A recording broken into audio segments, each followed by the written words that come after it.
నీటి వసతి కింద రబీ వరి నాట్లకు రైతులు సిద్ధమవుతున్నారు. అయితే చలికాలం కావడంతో వరి నారుమళ్లలో ఎదుగుదల అంతగా ఉండదు. దీంతో పాటు తొలి దశలో వచ్చే మొగి పురుగు, ఆకు చుట్టు పురుగు, అగ్గి తెగులు లాంటివి తీవ్రంగా నష్టం చేస్తుంటాయి. వీటిని సకాలంలో గుర్తించి సమగ్ర సస్యరక్షణ చర్యలు చేపట్టాలని రైతులకు తెలియజేస్తున్నారు కరీంనగర్ జిల్లా జమ్మికుంట కృషి విజ్ఞాన కేంద్రం సీనియర్ శాస్త్రవేత్త శ్రీనివాసరెడ్డి.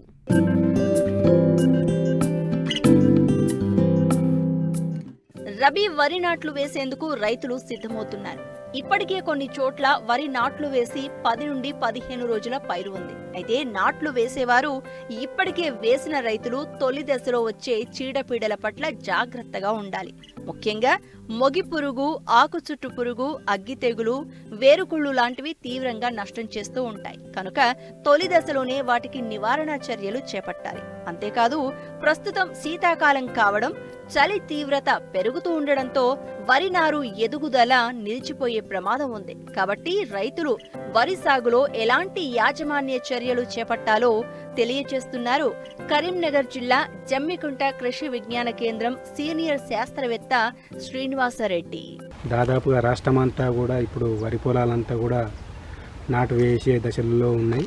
కొంతమంది చాలామంది కూడా నాటు వేసి 15 నుంచి 20 రోజుల దశల్లో కూడా ఉండడం జరిగింది. వీటికి ఎక్కువగా దాదాపుగా చూసినట్లయితే ఈ యొక్క మొగి పురుగు, కాండంతో వచ్చే పురుగు అనేది ఎక్కువగా సోకడం వల్ల ఆ యొక్క కాండంతో వచ్చే పురుగు యొక్క రెక్కల పురుగు మనకు ఈ యొక్క నారు యొక్క కొనల మీద అంటే దాదాపుగా 50 నుంచి 100 వరకు గుడ్లు పెట్టడం జరుగుతుంది.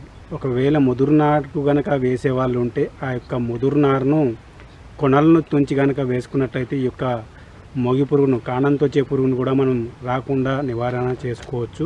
అదేవిధంగా నాటు వేసిన తర్వాత 15 నుంచి 20 రోజుల దశ వరకు కూడా మనకు మార్కెట్లో లభ్యమయ్యేటువంటి యొక్క కార్బోఫిరాన్ 3G గుళికలు అయితే ఎకరానికి 10 కిలోలు కనుక చల్లుకున్నట్లయితే పల్చపల్చగా నీరు కనుక ఉంచేసి చల్లుకున్నట్లయితే ఈ యొక్క మొగి పురుగును మనం సమర్థవంతంగా నివారణ చేసుకోవాలి.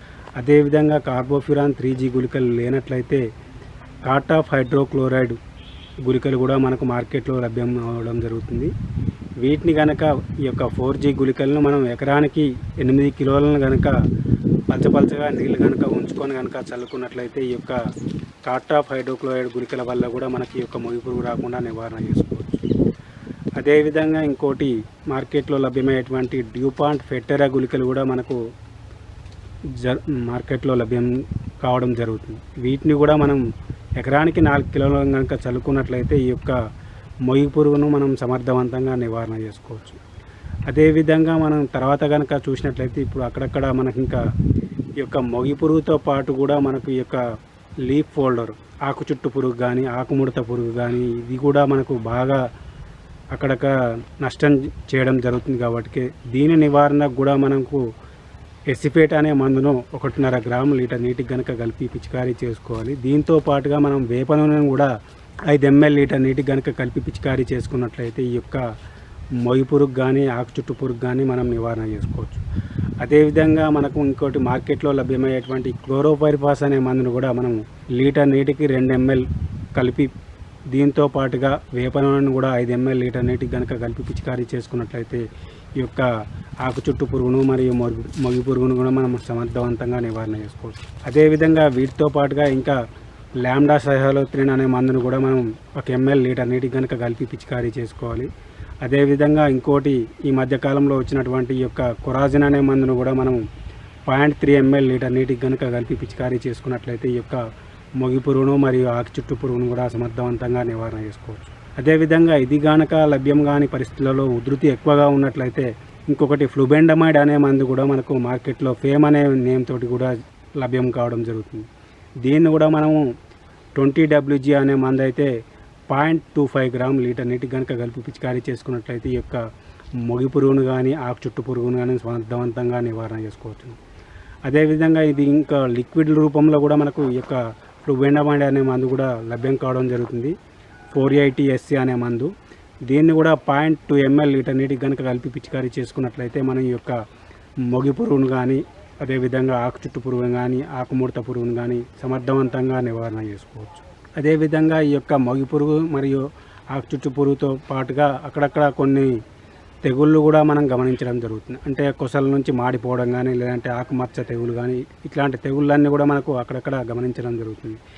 వీటి నివారణకు కూడా మనం కనుక చూసుకున్నట్లయితే ఈ యొక్క మార్కెట్లో లభ్యమయ్యేటువంటి ఈ యొక్క సివిక్ కానీ, భీమ్ కానీ, ట్రైసైక్లోజోల్ అనే మందును కూడా మనం 0.2 గ్రాములు లీటర్ నీటికి కనుక కలిపి పిచికారీ చేసుకున్నట్లయితే ఆ యొక్క అగ్గి తెగులను కూడా మనం సమర్థవంతంగా నివారణ చేసుకోవచ్చు. అదేవిధంగా వీటితో పాటుగా అక్కడక్కడ ఈ యొక్క చలికి కూడా ఈ యొక్క సల్ఫైడ్ ఇంజరీ కూడా అక్కడక్కడ గమనించడం జరుగుతుంది. దీంతో పాటుగా ఆ యొక్క సల్ఫైడ్ ఇంజరీ ప్రభావం మనం లేకుండా చూసుకోవాలనుకుంటే ఈ యొక్క మురుగునీటిని పోయే సౌకర్యం కల్పించుకోవాలి. వాటర్ను పెట్టుకుంటూ మరియు సాయంత్రం పెట్టి పొద్దునాక తీసేయడం కానీ, లేదంటే పొద్దునాక పెట్టి సాయంత్రం పూట తీసేయడం కానీ అట్లా చేసుకున్నట్లయితే మన యొక్క మురుగునీరు పోయే సౌకర్యం కనుక కల్పించుకున్నట్లయితే ఈ యొక్క సల్ఫైడ్ ఇంజరీ బారి నుంచి మనం ఈ యొక్క వరి పంటను కాపాడుకోవచ్చు. అదేవిధంగా అక్కడక్కడ కనుక ఇంకా అంతా వేర్లంతా కూడా కుళ్ళిపోవడం కూడా జరుగుతుంది. కాబట్టి దాని నివారణకు కూడా మనం వీలైనంత వరకు ఈ యొక్క కాపర్ సల్ఫేట్ని కానీ, మార్కెట్లో లభ్యమయ్యేటువంటి లేదంటే కాపర్ ఆక్సీ క్లోరైడ్ని కానీ ఇసుకలో కనుక కలిపి ఒక 1/2 kg వరకు కనుక కలిపి చల్లుకున్నట్లయితే ఈ యొక్క వేరుకుళ్ళు తెగులను కూడా మనం సమర్థవంతంగా నివారణ చేసుకోవచ్చు.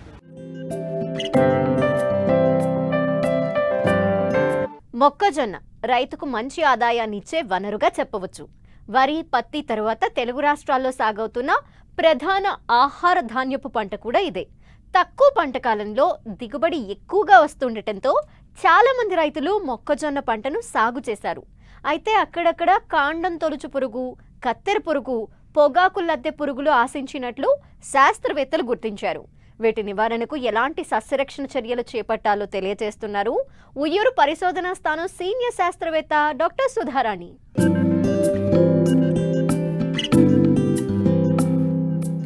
స్థిరమైన నమ్మకమైన రాబడినిచ్చే పంట మొక్కజొన్న. ఇటీవలి కాలంలో రైతు అధిక విస్తీర్ణంలో సాగు చేస్తున్నారు. వాణిజ్య పంటల్లో ఒకటిగా మారిన మొక్కజొన్నను ఖరీఫ్ లో వర్షాధారంగా, రబీలో నీటి పారుదల కింద సాగు చేస్తూ ఉంటారు. మొక్కజొన్నను ఆహార పంటగానే కాక పశువులు, కోళ్ల దానాలో ప్రధాన ముడిసరుకుగాను, చొప్పను పచ్చిమేత కోసం సాగు చేస్తారు. రబీ మొక్కజొన్నను నీటి పారుదల కింద సాగు చేశారు రైతులు.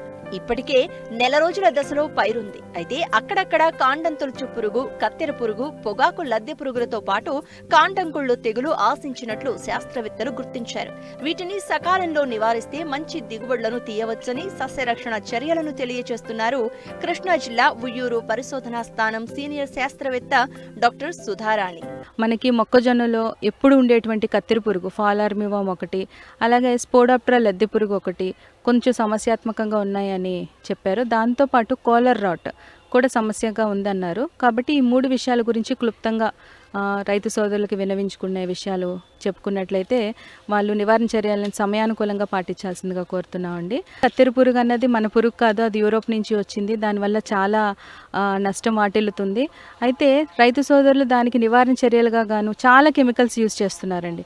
అవన్నీ ఎఫెక్టివ్నే, అన్ని కెమికల్స్ బాగానే వర్క్ చేస్తున్నాయి. కాకపోతే ఒక శాస్త్రవేత్తగా కానీ లేదా పర్యావరణానికి హాని కలగకుండా ఉండేటువంటి విషయంలో కానీ గుర్తుపెట్టుకోవాల్సింది ఏంటంటే ఏ 2-3 పురుగు మందుల మిశ్రమాలు కలవండి. 4-5 పురుగు మందుల మిశ్రమాలు కలిపే కొట్టడం వలన పురుగులో పురుగు మందు తట్టుకునేటువంటి శక్తి రోజు రోజుకి ఎక్కువైపోతుంది. అంతేకాదు ముఖ్యంగా అండి రైతు సోదరులు గమనించుకోండి, పంట ఏ దశలో ఉన్నది అన్నది ముఖ్యం కాదండి. మొక్కజొన్నలో పురుగు ఏ దశలో ఉన్నది అన్నది గమనించుకోండి.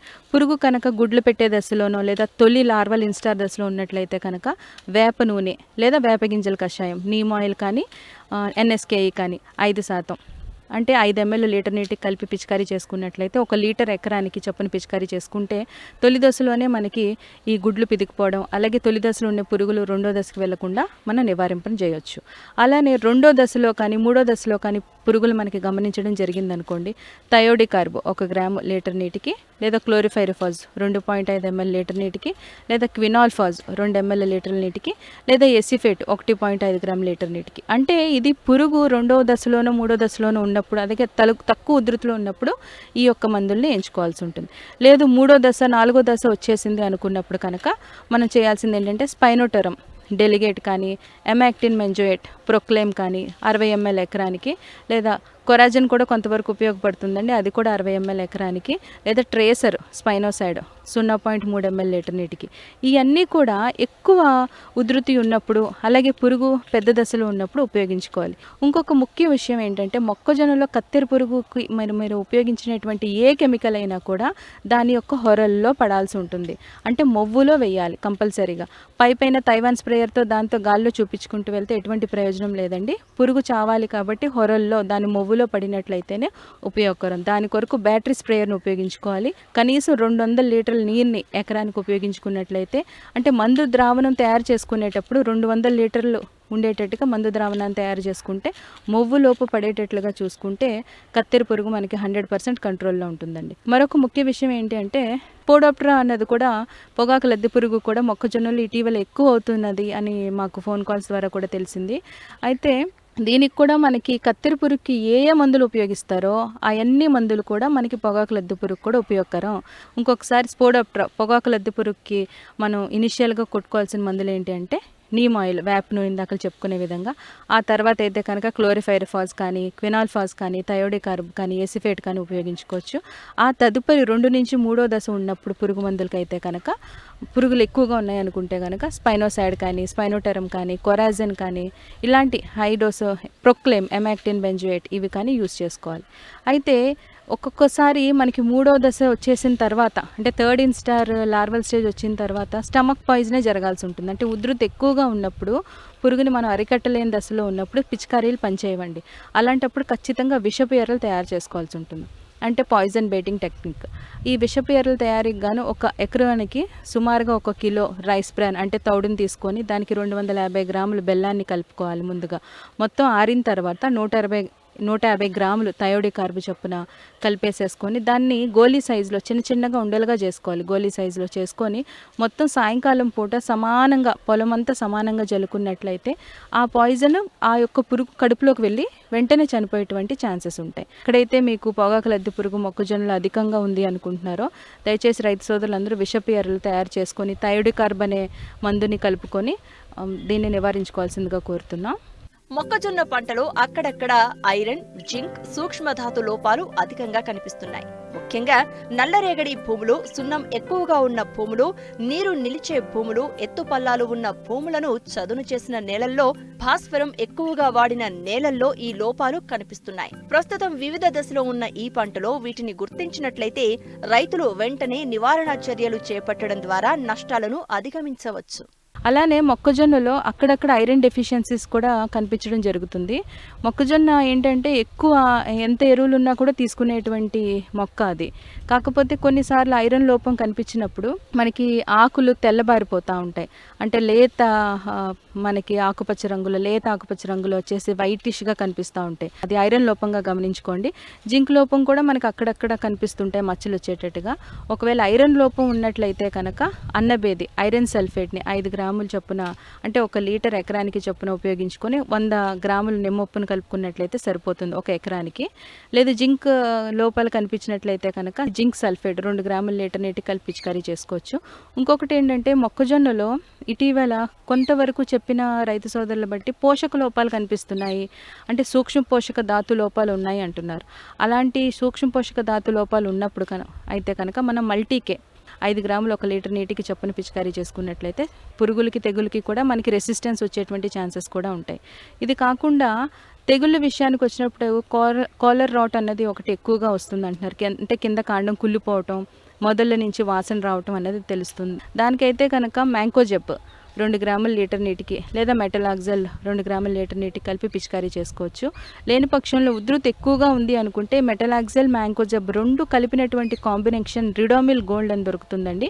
అది 2 ml లీటర్ నీటికి కలిపి పిచికారీ చేసుకున్నా కూడా మనకి ఈ మొదలు తడిచేటట్టుగా పిచికారీ చేసుకోవాల్సి ఉంటుంది. అలాంటప్పుడు కూడా మనకి ఉధృతి చాలా వరకు, ఈ తెగులు ఉధృతి కూడా తగ్గించుకోవచ్చు. మిత్ర పురుగులు, వానపాముల వంటివి పంటలకు ప్రాణాధారం. వాటితో పాటు నేల తల్లికి, పర్యావరణానికి హాని చేసే ఎరువులు, పురుగుల మందులు రాజ్యమేలుతున్న కాలంలో ప్రకృతి వ్యవసాయాన్ని ప్రోత్సహిస్తోంది ఆంధ్రప్రదేశ్ ప్రకృతి వ్యవసాయ విభాగం. అంతేకాదు సొంతంగా కషాయాలు, ద్రావణాల్ని తయారు చేసి రైతులకు తక్కువ ధరకే అందిస్తూ అందరినీ ప్రకృతి వ్యవసాయం వైపు మళ్లిస్తున్నారు.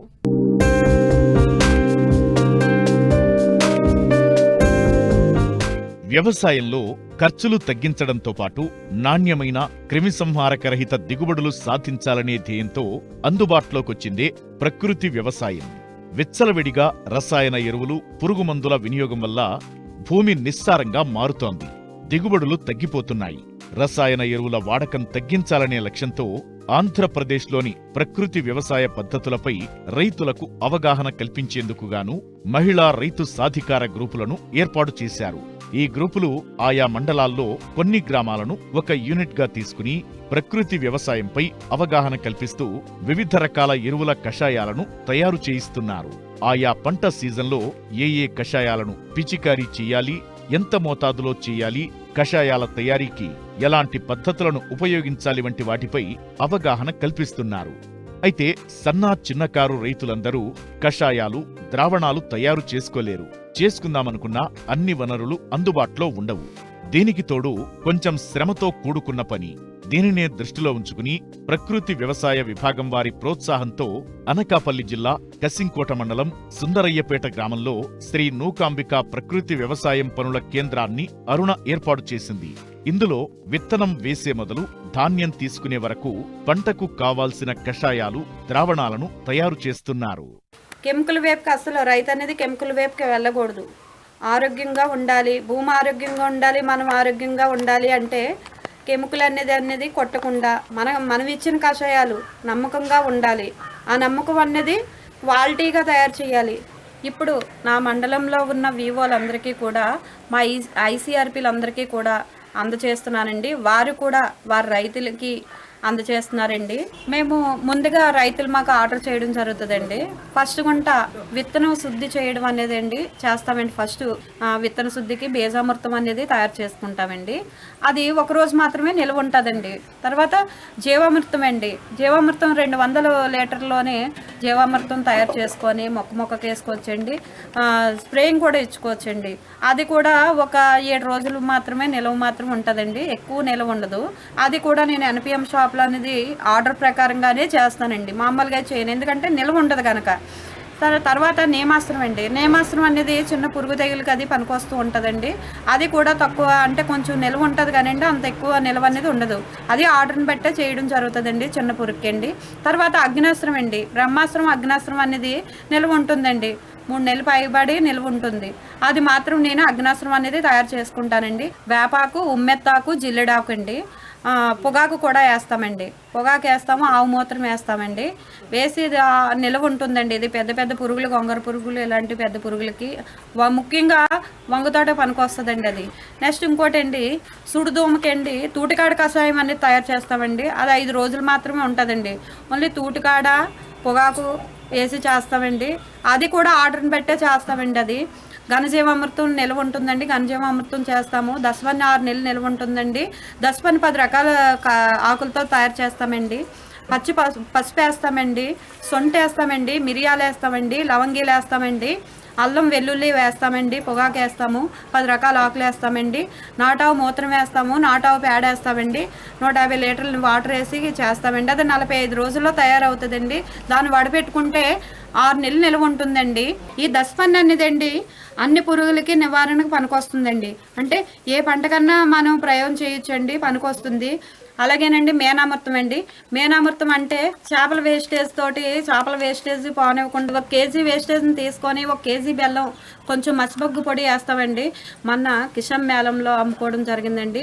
1 లీటరు 100 రూపాయల చొప్పున అమ్ముకుంటున్నానండి. ప్రకృతిలోని సహజ వనరులైన సేంద్రియ పదార్థాలను ఉపయోగించి మేలైన యాజమాన్య పద్ధతులతో సుస్థిరమైన పంటలు ఉత్పాదకతతో ఆరోగ్యవంతమైన పర్యావరణ వ్యవస్థను రూపొందించే విధానమే సేంద్రియ వ్యవసాయం. ఈ పద్ధతుల ద్వారా పండిన వాటిని సేంద్రియ ఉత్పత్తులు అంటారు. వ్యవసాయంలో సుస్థిరత తేవాలంటే లాభసాటి వ్యవసాయానికి, నిలకడగా దిగుబడులు పొందడానికి వ్యవసాయ సుస్థిరత ఎంతో ముఖ్యమైనది. ఆహార భద్రతకు, పౌష్టికాహార ఉత్పత్తికి, సహజ వనరులు, పరిసరాల పరిరక్షణకు తోడ్పడుతుంది. సేంద్రియ వ్యవసాయంతో వీటిని సాధించడం సాధ్యమవుతుంది. అంతేకాదు, ఈ విధానంలో పెట్టుబడులు తగ్గడమే కాకుండా అధిక లాభాలను పొందడానికి వీలవుతుంది. ఈ విషయాలను గమనించిన ప్రకృతి వ్యవసాయ విభాగం ఈ సాగు పట్ల రైతులను ప్రోత్సహిస్తోంది. ఐసీఆర్పిలో 12 మంది సారు. సో మాకేంటంటే మొత్తం రైతులు ఏపీసీఎన్ఎఫ్ రైతులు 1722 మంది సార్. అలాగే విస్తీర్ణం 1221.40 సెంట్లు సార్. సో మాకేంటంటే ఈ ప్రకృతి వ్యవసాయంకు రైతుల దగ్గరికి వెళ్ళేటప్పుడు వాళ్ళకి న్యాచురల్ ఫార్మింగ్ గురించి అలాగే రసాయనిక ఎరువుల గురించి ఈ రెండింటికి కూడా టార్గెట్ చేయడం జరుగుతుంది సార్. ఇక్కడ పంటలు ఏంటంటే మనకి ప్రధానంగా వరి, జీడి మామిడి, కూరగాయలు పంటలు పండితే సారు. ప్రధానంగా పిఎండిఎస్ అనేది 18 రకాల పిఎండిఎస్ అంటే ప్రీమాన్ డ్రై సోయింగ్ అనేది సార్. ఇదేంటో తొలకరికి వర్షాలు పడేటప్పుడు మనకి ఏదైతే మనం పంట వేస్తామో ఈ పంట మొత్తము 18 నుంచి 30 రకాల విత్తనాలు వేస్తుంటారు. 42 రోజులు సార్. అయితే విత్తనాలు వేయడం వల్ల అంటే భూమి గుల్లబారుతుంది. అలాగే వానపాములు 12 మీటర్లు సార్, ఇంచుమించి 12 మీటర్ల నుంచి కింద మీద వస్తుంది సార్. దీనివల్ల అంటే నత్రజని కూడా స్థిరీకరిస్తారు. అలాగే ఈ యొక్క పిఎండిసి వల్ల మనం ఏదైతే పశువులు ఉన్నాయో ఆ పశువులు కూడా దాని వేసుకొచ్చారో ఇదేంటంటే ఇప్పుడు ఇంచుమించి ఎకరానికి 5-6 టన్నులు గెత్తం తయారవుతుంది సార్. సో అలాగే భూమి గొల్లబారడం వల్ల మనకి వరి కానీ ఏ పంట అయినా సరే అంటే 365 రోజులు కూడా భూమి పచ్చగా ఉండటానికి ఉపయోగపడుతుంది సార్. ఇప్పుడు ఉదాహరణకి చిన్న చిన్న పురుగులు వచ్చాయి, నార్వలు ఉన్నాయి అనుకోండి, వాటికి ఏంటంటే మేము ఫస్ట్ దఫా నియమాస్త్రం ఇస్తాము. ఒకవేళ గ్రోతింగ్ పెరగాలనుకోండి, ఆ గ్రోతింగ్ ఏంటి జీవామృతం. ఈ జీవామృతం ఇవ్వడం వల్ల ఏముందంటే భూమిలో ఉన్న పోషకాలే కానీ వీటికి కూడా పోషకాలు ఇవ్వడం వల్ల అంటే మొక్క వేపుగా వస్తుంది సారు.